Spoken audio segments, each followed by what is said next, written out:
నమస్తే అండి, నా పేరు సుమయ. డియర్ ఉమా అని ఒక ఫిలిం తీసాం.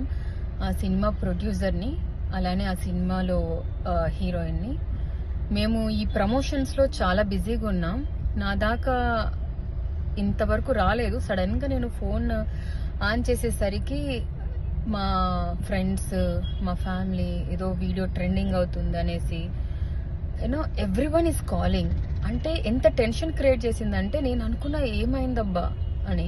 తీరా చూస్తే ఒక వీడియో, ఎయిర్పోర్ట్ వీడియో. ఆ ఎయిర్పోర్ట్ వీడియోకి వాళ్ళకి నచ్చినట్టు ఏదో కామెంట్ చేసుకొని ఏదేదో పోస్ట్ చేస్తున్నారు.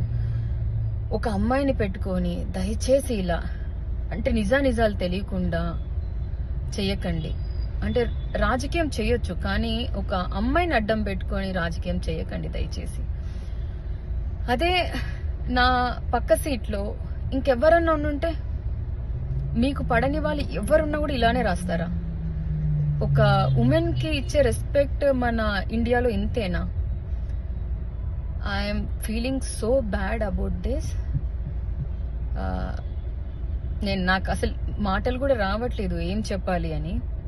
ఎందుకంటే దాంట్లో నిజం లేదు. మా ఫ్యామిలీ ఫొటోస్, మా ఫ్యామిలీ గ్యాదరింగ్స్.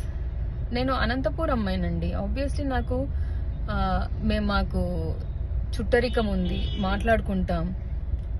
ఇంటికి వెళ్ళడం, వాళ్ళు రావడం, మేము వెళ్ళడం జరుగుతూనే ఉంటుంది. దాన్ని కూడా సడన్ గా ఇలా చేస్తున్నారంటే నేను దీన్ని ఎలా తీసుకోవాలో నాకు అర్థం కావట్లేదు. ప్లీజ్ నెగిటివ్ స్ప్రెడ్ చేయొద్దు. Support women. నిజం ఉంటే మాట్లాడండి దయచేసి.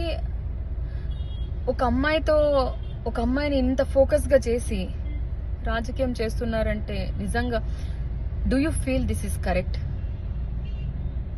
Thank you. Please subscribe Telugu politics.